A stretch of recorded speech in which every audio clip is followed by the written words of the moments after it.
What's up, gentlemen? This is Rising Phoenix Podcast, a podcast about how to rise up after your divorce. I'm your host, divorce coach, Michael Rhodes. Let's get into it.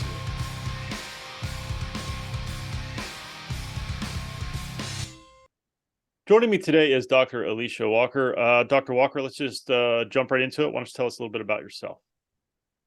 I'm an associate professor of sociology at Missouri State University. I'm regarded as an expert in gender and infidelity.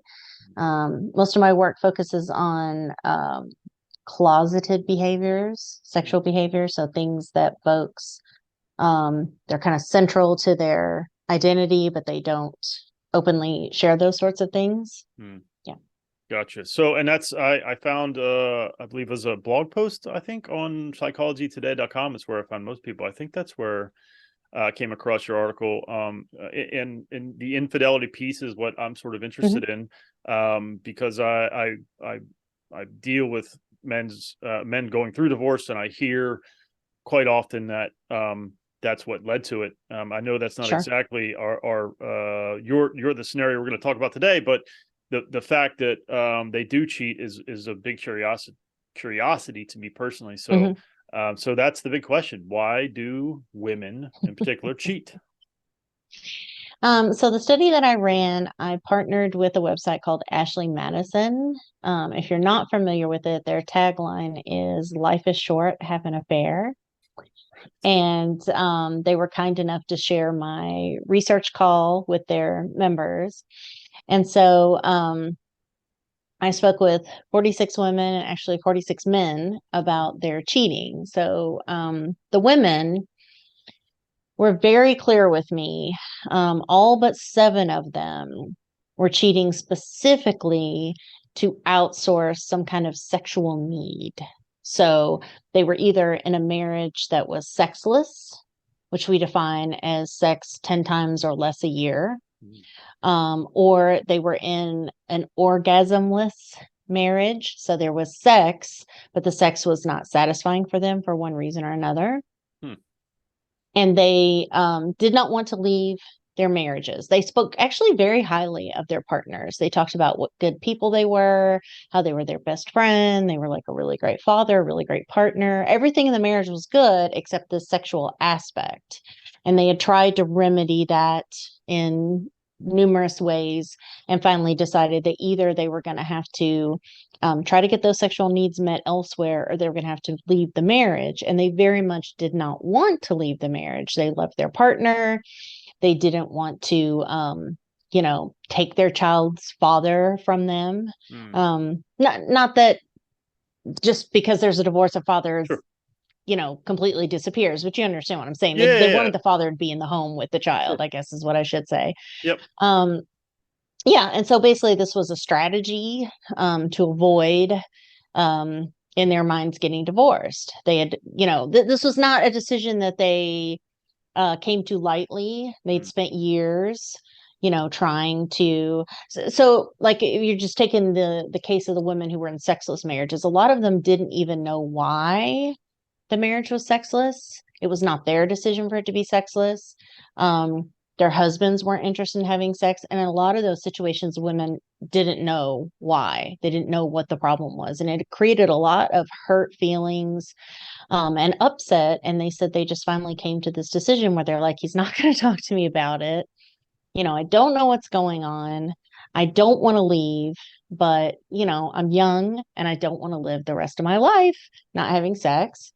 In some cases, they did know it was some kind of health issue that couldn't be resolved on the part of their husband. And then the other group of women said, no, we have sex, but it's not the kind of sex that I want, or it's not satisfying sex. We've tried everything we can to try to solve that. There just isn't a resolution to that. And so I don't feel like I have any other choice but to outsource the sexual aspect of my relationship. Man, that brings up so many questions. Well, go ahead.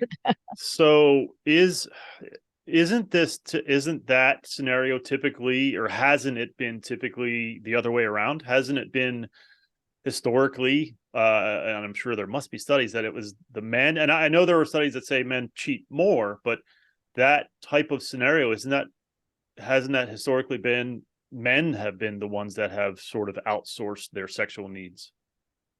So what's really interesting about this field is that for a long time that was the assumption that men were cheating in these entirely greater rates than women, right? And what we know is that women are cheating at least as often as men. And depending on how you define cheating, like let's say you expand that beyond just penetrative vaginal intercourse, in some cohorts or some groups, age groups, et cetera, they're outpacing men in their cheating. Yeah, I think And so the there's been a lot of younger demographics, right? yes. Yeah. Yes. Well, and women in their 40s. Oh, Women in their 40s are at a tremendous risk to cheat. Um, and so there's been a lot of discussion, is this an increase in women's participation in infidelity, or is this an increase in reporting? My guess is this is an increase in reporting, meaning we now have the capacity to interview folks in a much more anonymous way, right? So you feel safer saying, yes, I have done this. Women also have more financial independence than they've had. Of course, that could be an argument for an increase in participation as well. But I guess the short answer is we don't know for sure what that is. And then I would also offer that most of the research on infidelity had been conducted by men. And not to say that their research is completely without merit, but right. we bring all of our experiences with us when we're doing research, and that certainly informs how we see what we're studying, right?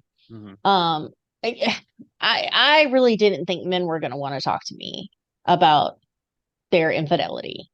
I really didn't think that. I just thought it would be women talking to me. So I was actually very surprised when men were so open with me. So there could be a lot of things going on, I guess, is the short answer to your question. And then you have the added piece of, I have to imagine that the experiences of folks who log onto a website, create a profile, and then spend weeks vetting partners is very different than folks who lock eyes with somebody across the room, spend too much time getting friendly with a neighbor or coworker. I have to assume that the motivations and the experiences and perceptions are very different between those two groups. So the folks I spoke to are people who logged on and vetted and etc. Okay, so that, I'd that love that to run a study of folks who, are cheating in the wild, if you will, right. to prove that there's a difference. But I have to imagine that there is. Yeah, I mean it's a motivational thing, Mm-hmm. versus opportunity, right? Absolutely. Okay, so we can say that it's possible that either, or you believe that it's the maybe the methodology and the reporting is sort of catching up and finding these things more than they were in the past, and that perhaps men and women cheated pretty equally, across demographics in terms of age and stuff. Since I think it's at least a piece of it. yeah, I also think it's possible to imagine that there has been an increase just for the simple fact of greater financial independence. yeah, Getting divorced isn't fun at any uh, situation, right? That's a terrible, traumatic thing to have happen. fucking terrible. But it's a completely different thing if I'm not going to be financially destitute if this happens versus I really can't risk doing this because I won't be able to feed myself. Yeah, So it's within the realm of possibility that it's a combination of both things. yeah. Is that But I was think there? before it was sort of presented as this idea that men cheat more because men want to cheat more. And I think that's probably not accurate. I think men may have cheated more because they had more opportunities, more access, Hmm. less risk in terms of financial, being able to feed yourself. Do you think then the motivation has? I had a question and I lost it. I'm curious about um those that are deciding they're going to cheat versus that's what it was. Those that decide to cheat versus those that do it out of opportunity. Perhaps spending a lot of time with the soccer dad or whatever. What do you think? Is there more of those folks, as sort of the opportunity folks, or is there more, or maybe we don't know, or is there more of the I'm going to do this because I'm not happy folks? I don't know. That's a great question. I don't know. Ashley Madison is a multi-million-dollar company. There are hundreds of thousands of folks on that website looking to cheat. So it's kind of difficult to say. Yeah. But I think there's a good amount of both kinds of folks. And I do think if you talk to somebody, and this is conjecture because I haven't interviewed them, but I would imagine that if I'm talking to somebody who sparked up with somebody in the real world, that's not like a deliberate decision, right? That's not, I'm looking for an affair. That's I slipped and fell, right? Or, I developed feelings or whatever's going on there. So I think those are very, very different experiences. Could it still be that someone sparked up with someone organically and they're still cheating for sex? Absolutely. Yeah. Do you think were these women at all concerned, or did they?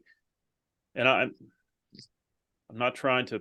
Of course, I'm going to pass judgment because we all pass judgment. People that say they don't are full of shit. But I'm going to try to suspend it because I think that's the best way to approach things. But did these women have any? I hate to say this. It's going to sound very, very judgy, but do you have no shame? I mean, was there no like, oh my God, I can't believe I'm doing like, was there any shame there?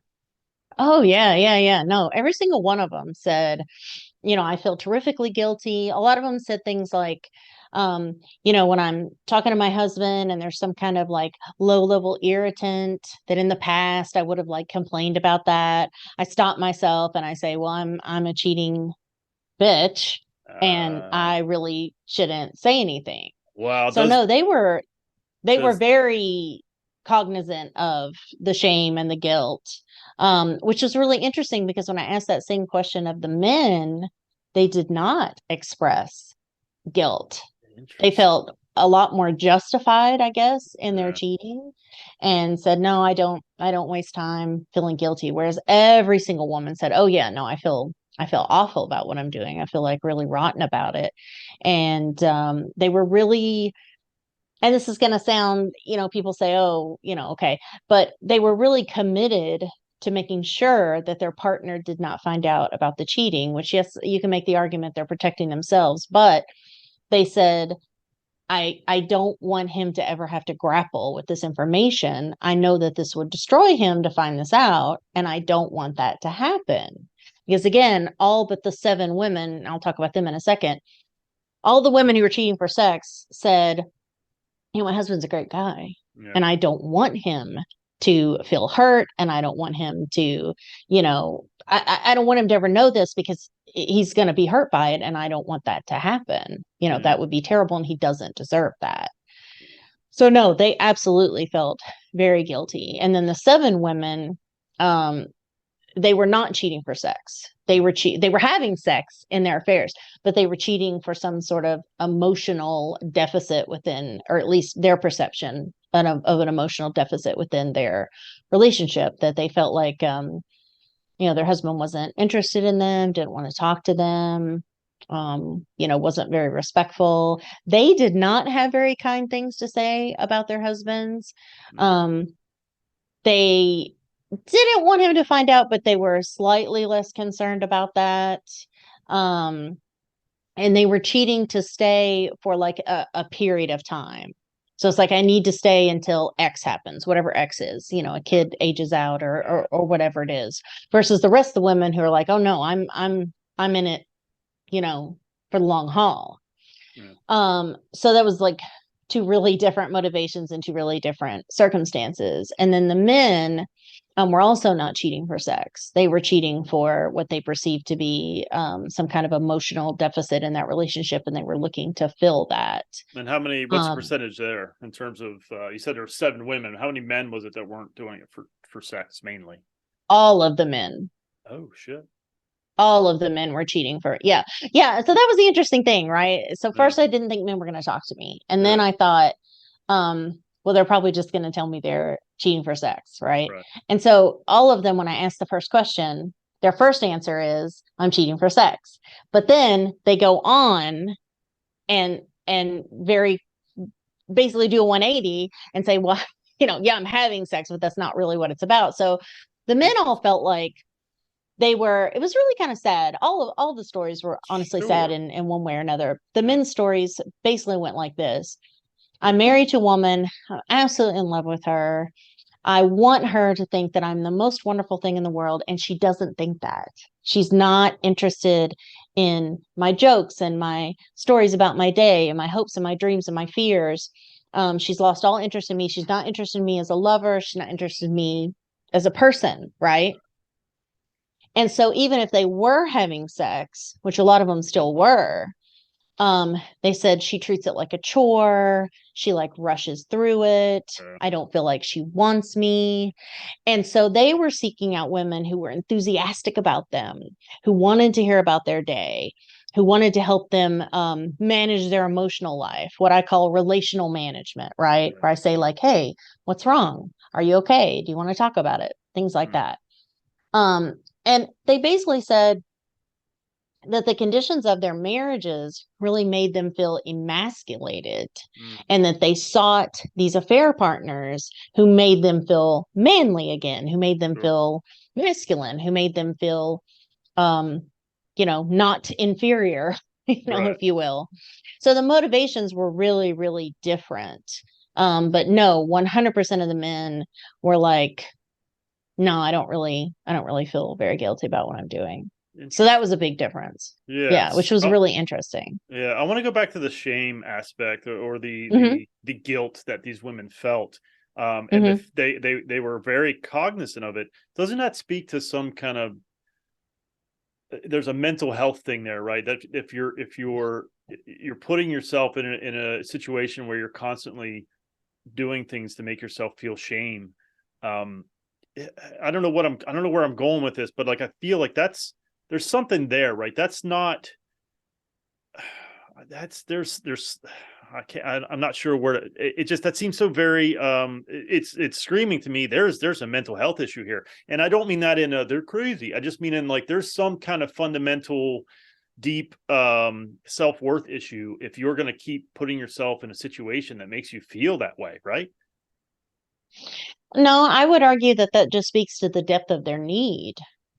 Their need was so great that they were going to keep doing something, even though they did feel guilty about what they were doing. So That that need that they were trying to get fulfilled, this was just the cost of getting it fulfilled. The cost was, I feel guilty about what I'm doing.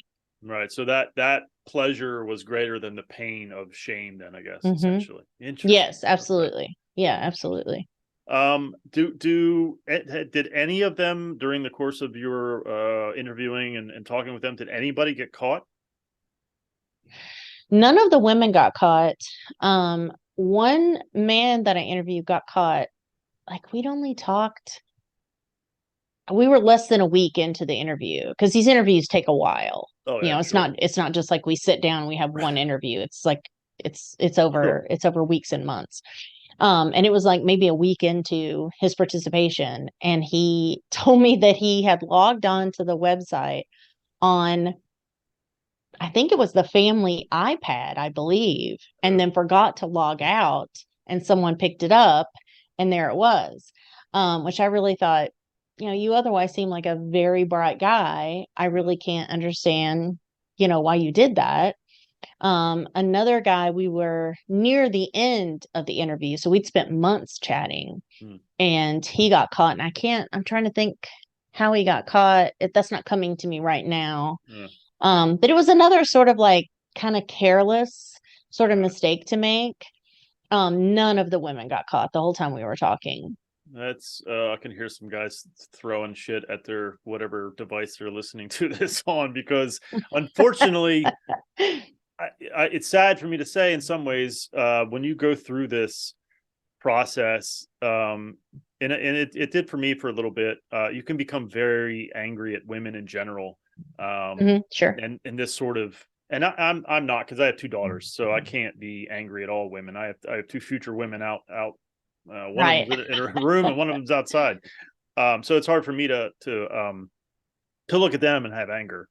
Yeah, So no, I get a lot of a lot of mail about these two particular books, and so I'm familiar oh, familiar I with can what you're talking. I get imagine. a lot of mail. Yeah. I can imagine. So Yeah, I, and a lot of folks are yeah, they're really really angry with women. Yeah. yeah, well, I mean, it's hurtful. It's at the end of the day, because we're it's funny when you talk about there was no shame or guilt, no guilt with men.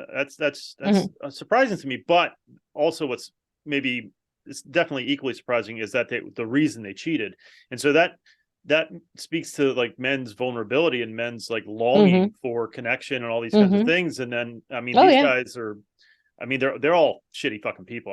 And maybe that's wrong for me to judge. Um, but I don't know. I have a conversation or leave or whatever. But that's beside. I can't. It's hard for me I to. understand what you're saying, but I do want to be clear that all these folks had conversations with their spouses. Some of them had even went to therapy. Some of them had begged their spouses to go to therapy, and the spouse wouldn't go. Folks had really spent years before finally coming to this decision, to log on. It is, and I want to be clear. Yeah, you're not I'm not an pro. infidelity apologist, okay? Right. But um They're I humans. think it I is, get it.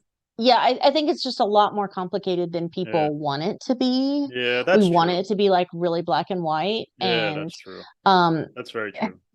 I just think it's just I spoke to a lot of people who are in a lot of pain Mm. for different reasons. And And that. I spoke to, the men were all in love with their wives. Yeah.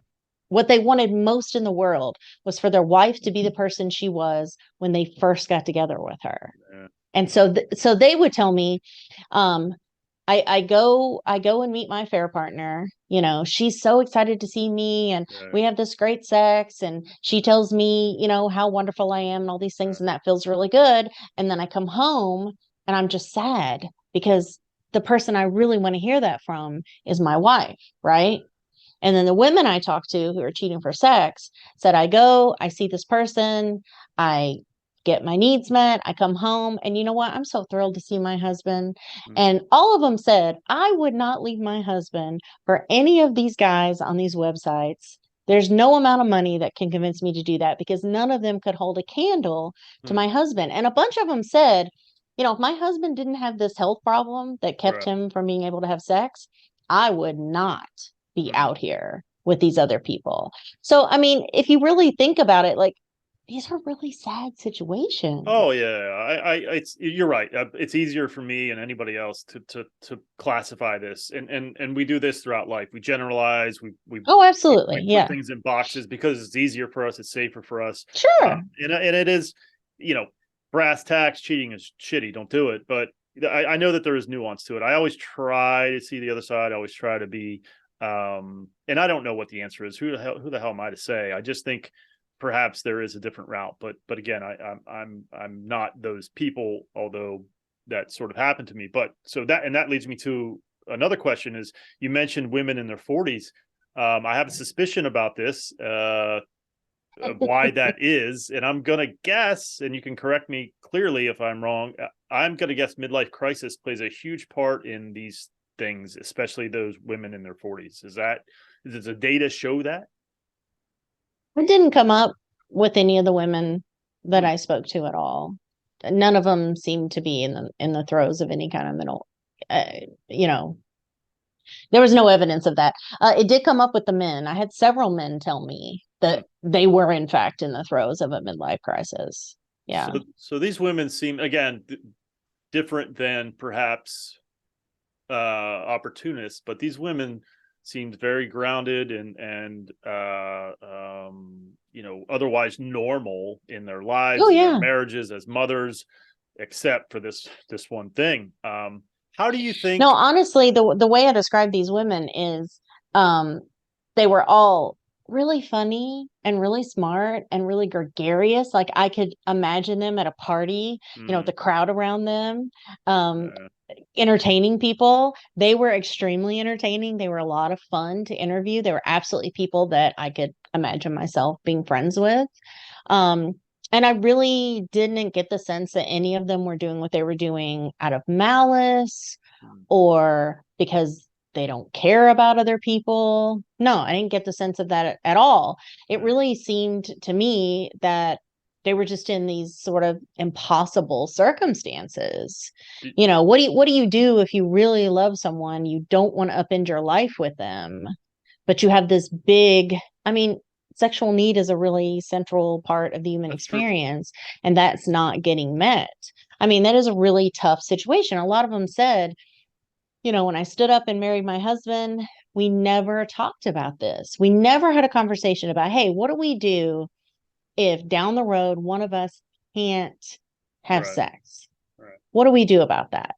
Yeah. And Well, I and thought, you that's know, that's a really good point. We don't have those well, conversations. that's what I was going to say. That was another question I was going to lead to, but they should have those conversations, and I wonder if they Well, they ever were trying. if they They were well trying to have them. I wonder if they ever said, listen, I need to go get laid, but I don't want to end the marriage. Like I don't know what the outcome would Yes. have been. I wonder how that would have been received, especially if the man knew, or like to me, that's a real slap in the face in terms of a wake up call. And like, oh shit, she's really like, she's okay. I need to do something.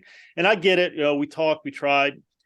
Sometimes I think maybe as men, and I'm not saying this is right or maybe even accurate, but Mhm. in my view, I think sometimes we need to be grabbed a hold of and shook, and sometimes that require, because if you've been in a relation, and again, I'm not excusing it, but if you've been in a relationship for so long and you keep hearing complaints and you kind of slough it off, not that you should, again, not that that's right, not that you should, but I think that's is what happens sometimes, that you Oh, sure. Yeah. sort of take those conversations and wrongly, I will say for sure, you ignore them, right? Because it's like, oh, here she goes again.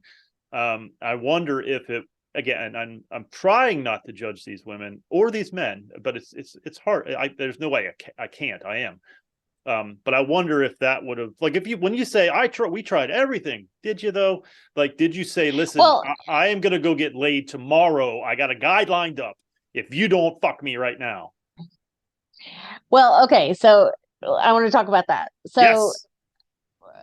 So for the women whose husbands had a health issue, Okay, you could that's a say little that all different. you want. There's nothing you can do, right? Yeah, that's true. Um, but the women did say, I would prefer it if we could open this relationship so that I wasn't sneaking around because Oh, I feel awful about it. And for the women whose husbands didn't have a health issue and they were having sex, but the sex wasn't, you know, the kind of sex they wanted or satisfying or whatever, they right. said, hey, you know what? I would love it if he also had a friend and Mm, he was meeting them and he was getting his needs met. I'd feel great about that, mm, you know? But all of them said, I have tried to bring this topic up and he is not having it. mm, He's absolutely not having any part of this. Some of them said, I haven't directly brought it up, but it's come up mm, in reference to like somebody else's situation. And he's made it very clear that's not an option. That's not going to be okay. right. And so You- it's kind of a situation where we live in a society that so idealizes monogamy, right? That's how it's Does. supposed to be. We're supposed to be monogamous. Someone loves you, it's supposed to Yeah. be monogamous. And if someone cheats on you, we sort of have this social script, right? If someone cheats on me, I'm supposed to set all of his stuff on fire, put it out Right. in the yard, put up a Right. sign in my yard telling Right. everybody what a cheater he is, right? I'm Yeah. supposed to kick him out, right? Yeah. There's this thing that I'm supposed to do. So we know intellectually there are people who have open marriages, polyamory, whatever, but we almost can't even imagine that for ourselves because we don't have a lot of models. It's not a very legitimized relationship configuration because we are also enamored with the ideal of monogamy, even though that doesn't necessarily work for everyone. Like the people that I'm talking about in my book who are in these, you know, who would imagine you stand up and marry somebody in your 20s that, you know, in your 30s or in your 40s you're going to be in a sexless relationship because of some health thing that isn't Right. anybody's fault, you Right. know, or Right. that you just want different kinds of sex or whatever it is. Sure. Um, And so it becomes almost impossible to even imagine anything except I'm going to cheat on this person or I have to leave them, one or the other.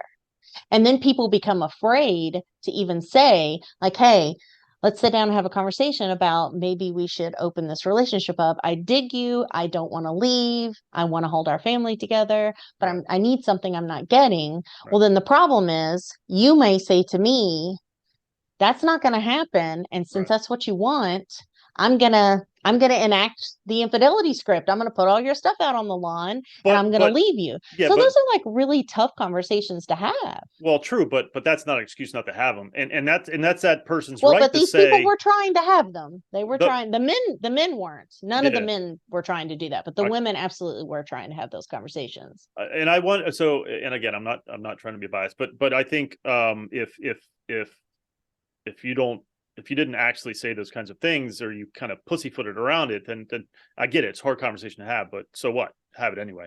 Let's put all the cards on the table, and I can speak a little bit about this because this is what I experienced. So uh, there was something else that I wanted to bring. Oh, do you think that this oh you I know it would be great if he's seen other people? How much of that is guilt based? Like I feel guilt by doing this, but if he had somebody, I wouldn't feel as guilty. Like it is, and I guess it's probably hard for you to answer, but how much of that do you think is in play in that sort of thought process? Well, if only he I had mean, someone else. what was said to me was, I'm getting so much out of this affair. I know I'm not going anywhere. I would want that same kind of fulfillment for my spouse. A matter of fact, a bunch of them said, I hope he is seeing someone that I just don't know about. I really hope that because he deserves to be just as fulfilled as I am.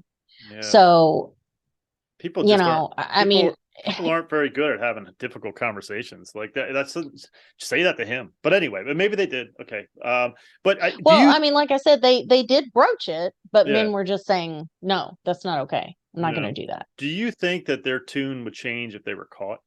Any of them, either side of the equation? Tune change how? What do you mean? That this isn't suddenly it's a really big deal, and I really screwed up my life and my marriage because, as you said, that script might play out where someone's like, oh, you're a Mhm. cheater later. So then all of that nonsense, careful.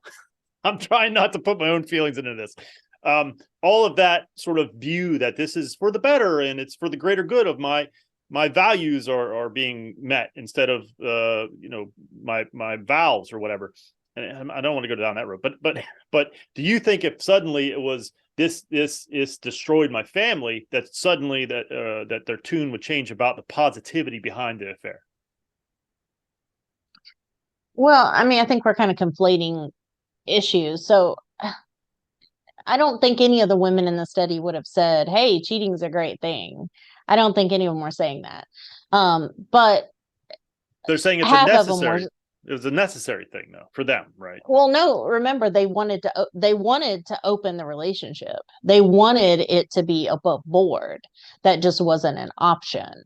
Hmm. So I think if they were to get caught, they would either try to broach again that conversation. Hey, remember I said I wanted to open this. You can do this too.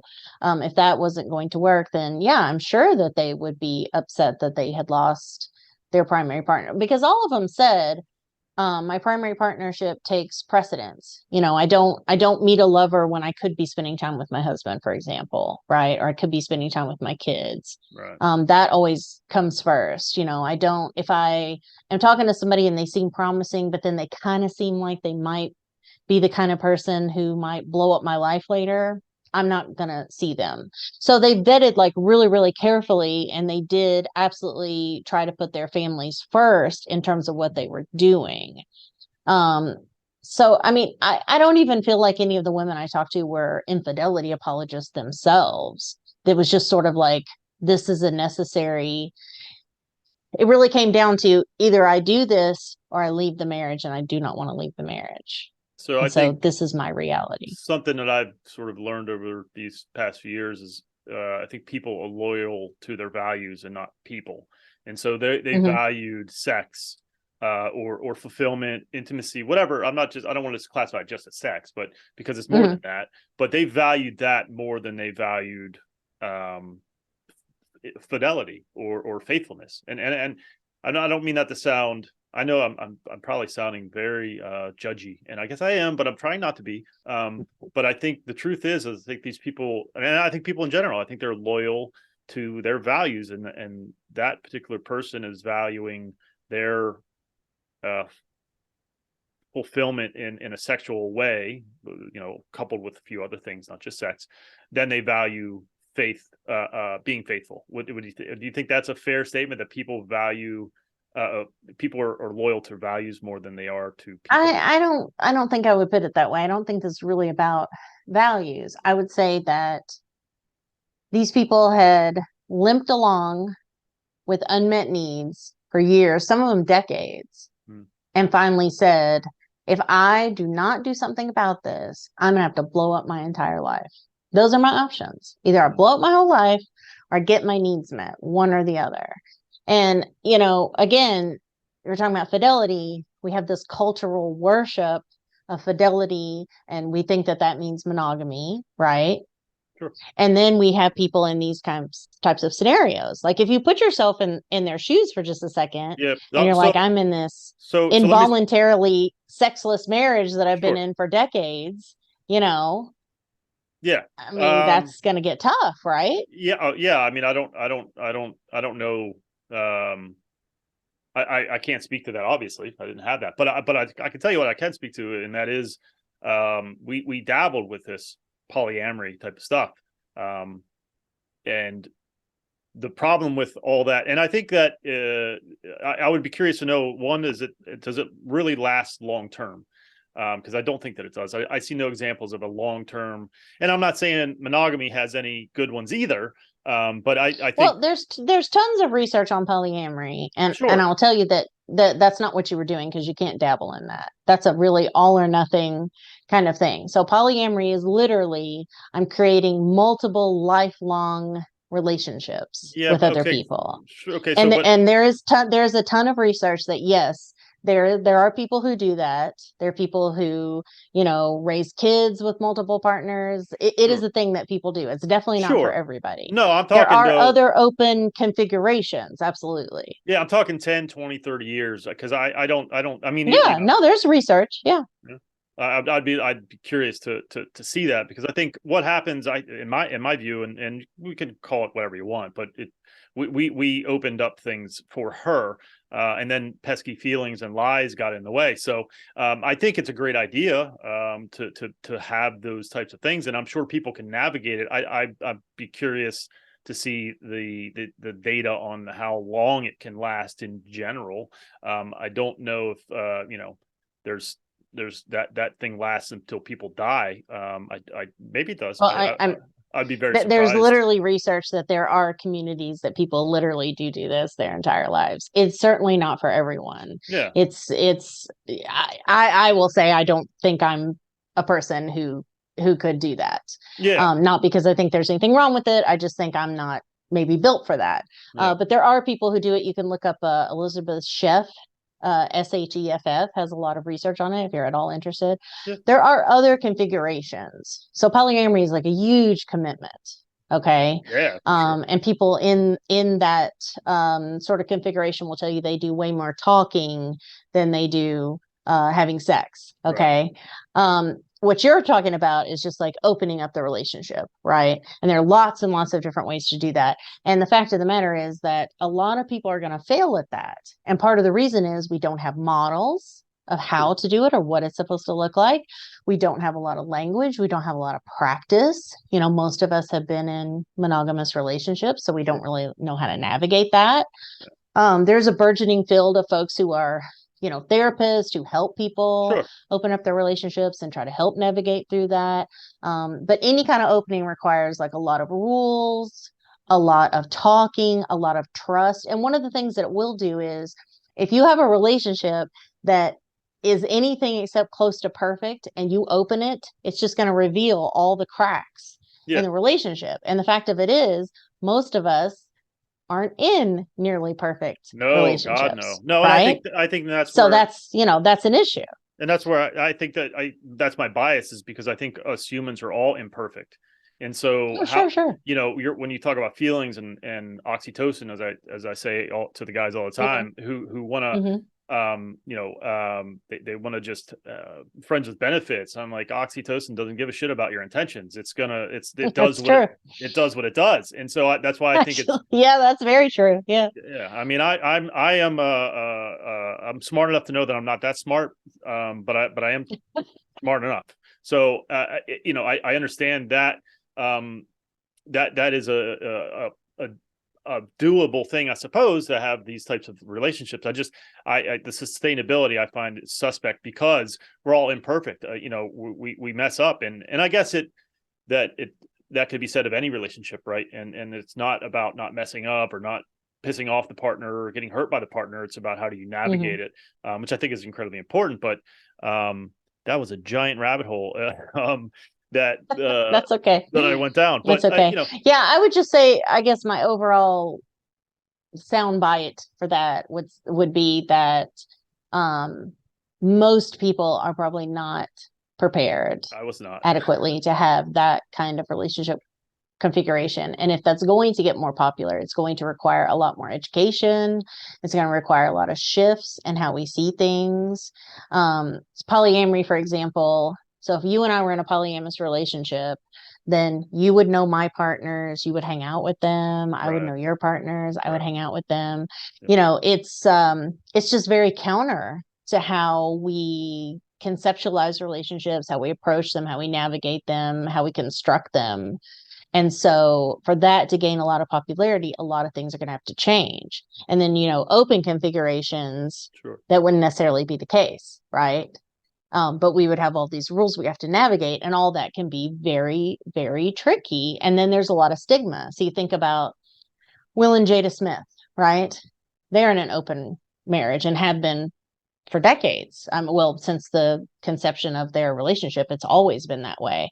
And they faced all kinds of stigma, right? And they have access to the best therapists and the best, any kind of tool that you could get, they have access to it. And a lot of people have a lot of opinions about what they're Yeah, doing, and again, right? I think it didn't. I mean, they're still together, so maybe in some ways that Yeah, it did work out. yeah, But I mean, they certainly had some trials and tribulations. You've seen that sure. when they sat down, and she kind of basically admitted, which I found odd, because I thought the relationship was open, but that became a problem where it was like, oh yeah, I had this, what she called, entanglement with this Well, 22 they year old kid. were separated at the time that it happened, I think is Okay.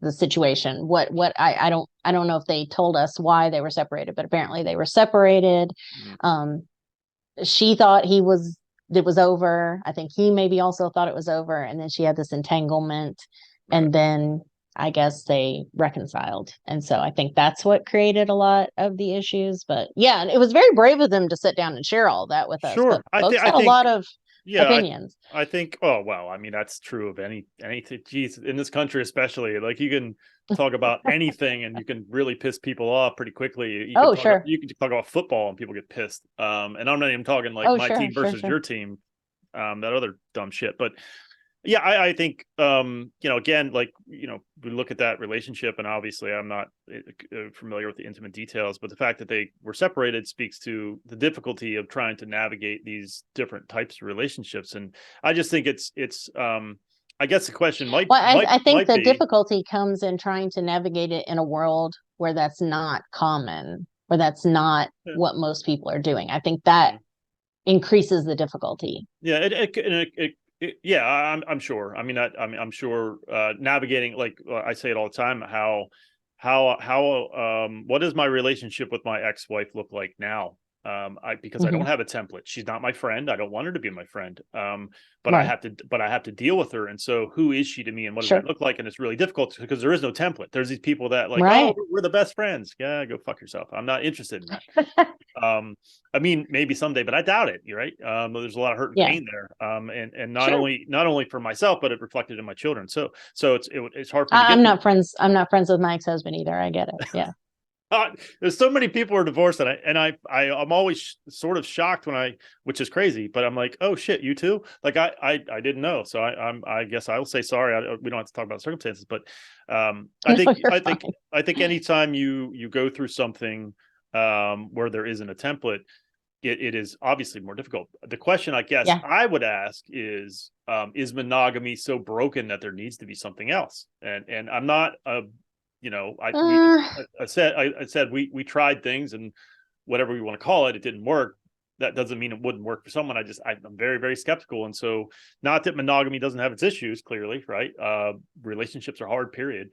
But is it so broken, or is it so outdated, or maybe I don't know if that's the right word, but why is there is there a need? Is there a need for a different type of relationship? I think it's like everything else in life. It's just not one size fits all. That's true. So some people, that's going to work great.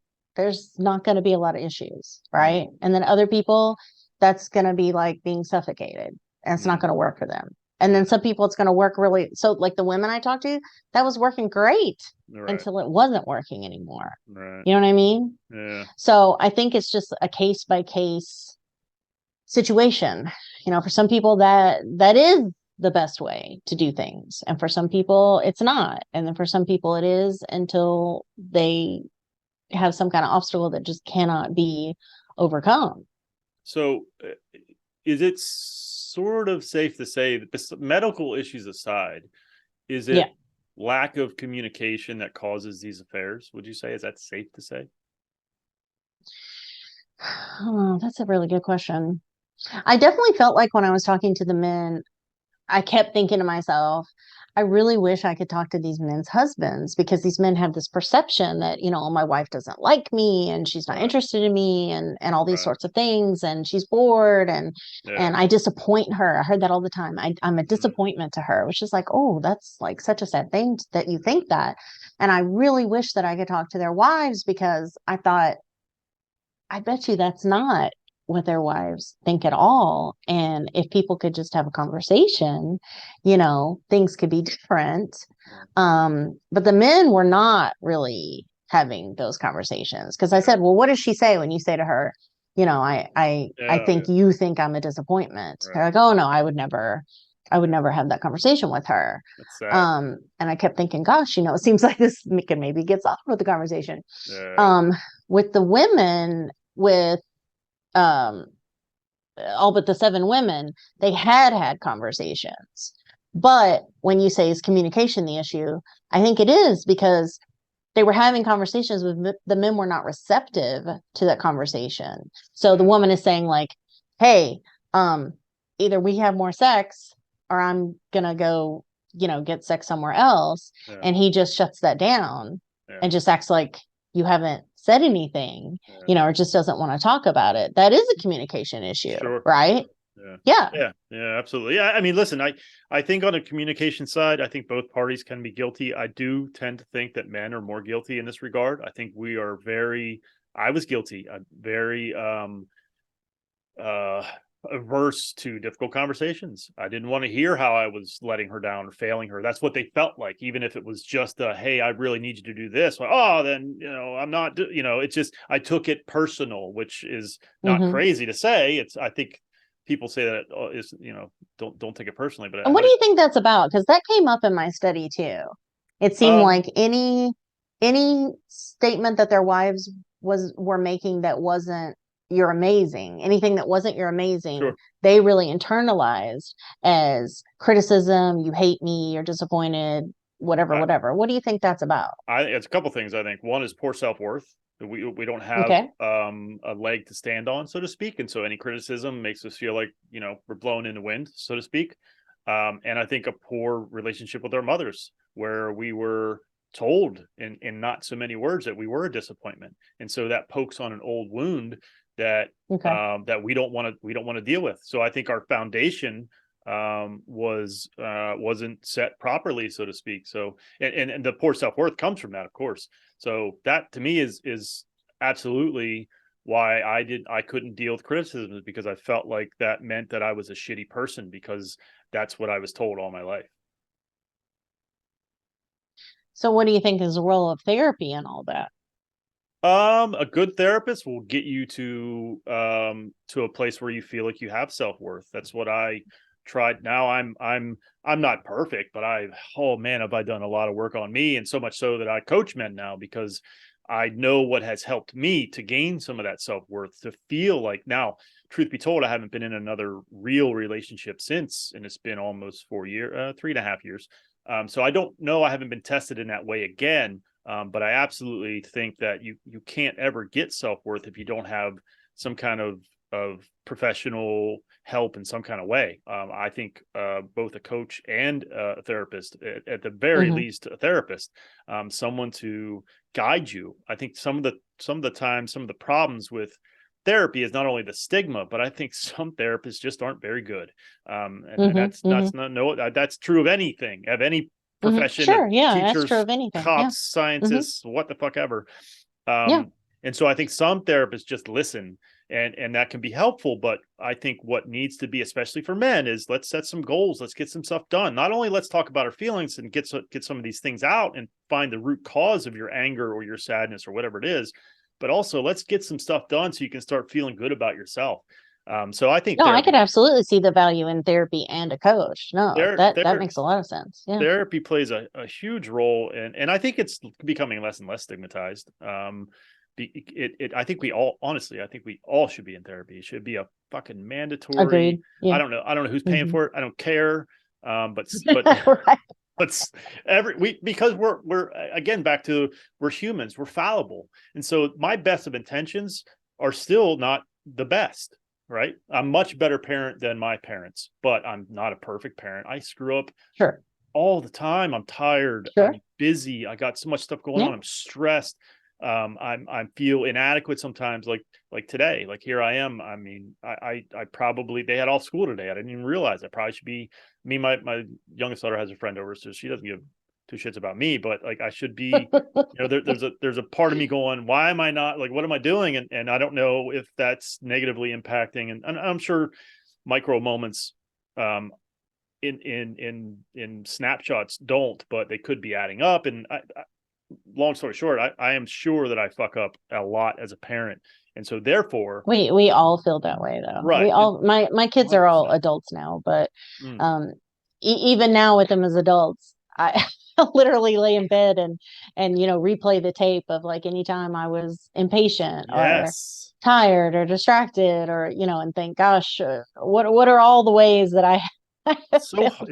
I mean, I it's think that's just being a parent, it's so Yeah. hard. It's so hard. And It's if you asked them, they'd tell you you're doing a great job. oh yeah, So yeah, yeah. I know that I've definitely. I mean, obviously, the divorce I think is not a good thing for their mental health, and hopefully over the long well, I can term. tell you that the data says that if there was a lot of fighting and conflict in the home, that it is actually better for them to Yeah, that's be in a situation where you've divorced. Yeah, that's So, always tricky for me, and I, I love data, so I'm all about it, and I don't think that yeah, data is wrong, because it's I yeah. don't I believe it, but it's all that there's that tricky thing where it's like, well, then stop fucking fighting. But I get that you can't control folks. Sometimes people can't. Yeah, Yeah, which is sad. Like there's so much of this stuff that I think is just sad. It could all be solved. Well, a lot of it could be solved with good therapy and better communication for everybody. The ability to learn how to have difficult conversations, the ability to learn how to receive criticism or comments and not take it personally. I mean, there's so many things here that are fixable. I do think all things are fixable.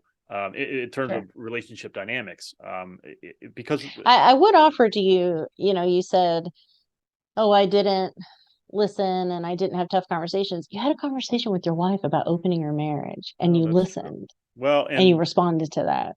I And was that's all a tough conversation. for it, honestly. And she unfortunately, That's remarkable. Honestly, that's she remarkable. she wasn't. I mean, for me, it was honestly it was more of a sexual thing for me initially, and then she wanted to make it more, and I was like, okay, well, we can try this. And she was supposed to be honest and open about her feelings, and she just wasn't. And all of a sudden, it was always, I sort of understand, like, it's hard to, I guess, to say, hey, I'm developing feelings, but that was the rule. If you start getting Yeah. feelings, let me know. Right. And that And that's the happened. rule. And you have to abide by the rules. And that Yeah. Yeah. and that happened, and she didn't, and then she hid it, and because she felt guilt and shame. I'm Gotcha. guessing. I don't know. We never had these conversations. Once I found out, I ran that script. I was so angry. I regret a little bit about my reaction. Maybe I could have saved my marriage. I don't know. Maybe was it worth saving? Yeah, of course it was, because I have a family and girls that deserved a chance to work it out, or whatever. But she just, once she was caught, I think her, and I don't know, but I think her guilt and shame was not only over her feelings, and she didn't know what to do with them, how to process them, but that she withheld and lied.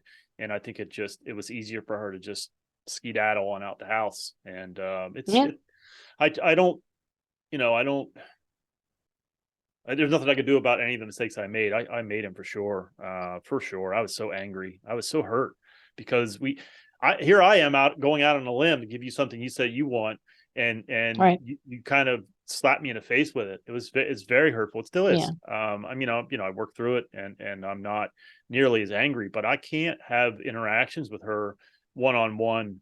I just can't do it. I do small ones, and I can do texts or whatever the app we use, but to do these, to sort of pretend or to act like great co-parents, it's really, really Yeah. hurt. It's hard. It's hurtful. I can't Sure. just let it go to a certain point. Now I can be around her, and if she asks me a question, I'll answer it. I have been trying to test myself and push myself to have small conversations, because I don't want to be holden by my anger. I don't, Well, because you don't trust her. I That's do the not. problem. I do not. I do Yeah. not. I mean, I don't trust her to not open up an old wound and say something. I mean, she said, I've Yeah. said this, this is going to be probably the 98th or 99th episode of this podcast. And I probably said this, I don't know, at least a half a dozen times. One of the things that still haunts me is at the end, she said, I don't love you, and I don't think I ever loved you. And we were together for 15 Oh, years. Yeah. ouch. Okay. Yeah. 15 years That's is a long time, and two children. And, listen, And see, I would offer that was an unnecessary thing to say, you even if it was think, true. It was not a necessary thing. You her, could have just kept that to yourself. theory at the end, she was always sort of a closed off person in terms of sharing Yeah. things and opening up. And at the end, I think she just felt like it, just vomiting out all these things. Her theory Ugh. was essentially that I was a narcissist, borderline personality disorder, and I manipulated her Oh, okay. into being together, like for Oh, 15 okay. years, right? Like, and I made mistakes. There's no question. I was a shitty partner for the first 5 to 6, 7, maybe even years of the relationship. I was, in ways that I don't care to even admit. I have many regrets, but I felt like I grew as a human. I went to therapy. I did all those things because I saw myself doing things that were like, that is not cool. I can't be doing that, or I can't Yeah. behave in this manner. Especially when we had kids and stuff. I really worked on myself. I really did. Yeah. And I'm so committed to that. And that's one of the rubs, is like, A, I worked on myself and became better, and that didn't matter. And B, I didn't even get a chance really to sort of to try and work it out. Like, to Yeah. let's Yeah. see, maybe we can. And Do you she think in just, retrospect that she broached the topic of opening the relationship, but her actual agenda was ending the relationship? Do you think that's possible? I think it's, yeah, possible. Absolutely. I think that she didn't know what to do, and so she thought maybe that would do it. Like, I think, there was problems, and she thought maybe, because we had done those types of things. I guess maybe you want to call them swinger type of things, but it was just her. Hmm. And so Hmm. we had done it in the past, and then we stopped. But we would do it a lot. It was only 3 guys total over 5 years, so it wasn't like every weekend or anything of that nature. Right, right. Um, but then she broached it again, and I think it was her attempt to try and save things in a weird way. But she never said that, right? There was sort of periphery hints, like, we need to reconnect, but never like sit me down and say, listen, I'm really struggling here, and this is what I need. And I ask about midlife crisis, as I think that did play a part in hers. I don't know for Hmm. sure. If you know any experts on midlife crisis, I'd love to talk to one, because I think that is a factor. I'm hearing a lot of these stories when you talk about women in their 40s that rung a bell to me, and it always seems to me like it's sort of a midlife crisis where they just don't. One of the things she said to me that's a big clue was I don't even know who I am anymore. And that's like, I Wow. think that's midlife crisis 101, perhaps. Yeah, and yeah, and so I sometimes wonder if that isn't, but I don't fret about it too much anymore because I'll never know the answer. And honestly, I think if you made her tell you why she left, I don't know that she really knows, because her yeah, reasoning did change, as time went on. It became. I think the last time that we had a conversation was, well, we just don't work. Like, what the fuck? We were together for 15 years. What the fuck does that even mean? yeah, So, yeah. so yeah, I don't know. I'm doing my So if she best. had come to you and said, I'm struggling, she had said the things that she probably needed to say, what would your response have been? I don't honestly. If I'm being honest, I don't know. I would hope that it would be okay. Let's work on it, but I don't Hmm. know. It could have been my classic defensive, silent treatment, childish bullshit that I did. It very well could have Hmm. been. Once she was like, I think I want a divorce. I was like, fuck, I'll do whatever you tell me to do, which isn't good either. But I was willing, and I was receptive, and I was like, okay, lay it on me.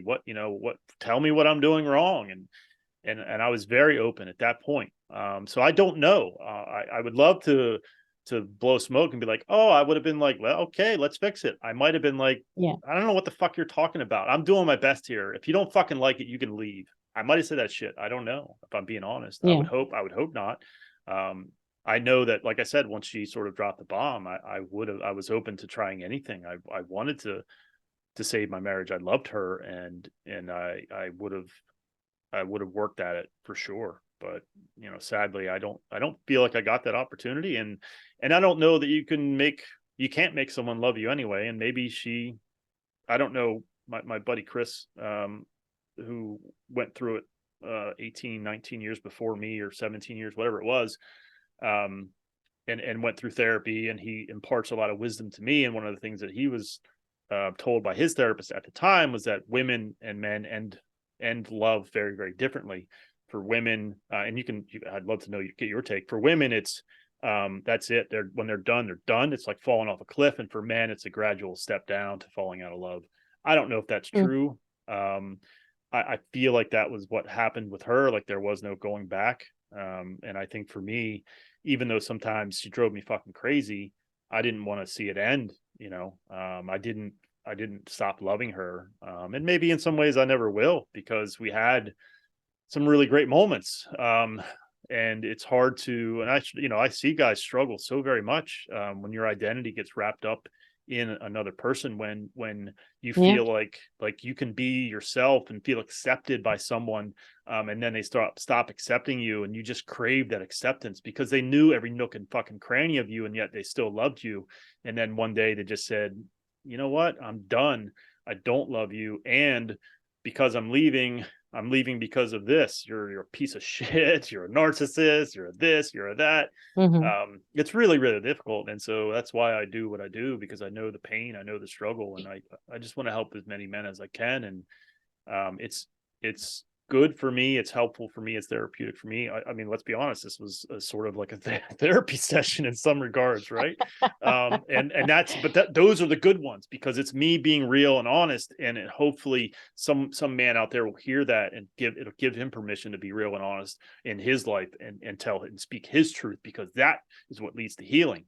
Holding it in, Oh, yeah. being ashamed, being afraid is not what leads to healing. So, this was awesome, Yeah, and you just have the one life. You might as well just be yourself and be who you really are, you I know? can't argue that one. It took us a long time to record this. I thank you so much for getting back to me and staying in touch, and us finally getting to work this out. I really, really appreciate it. No, absolutely. This Yeah. was really, really good. The last question that I ask everybody is, what words of wisdom would you impart to a man just starting his divorce process?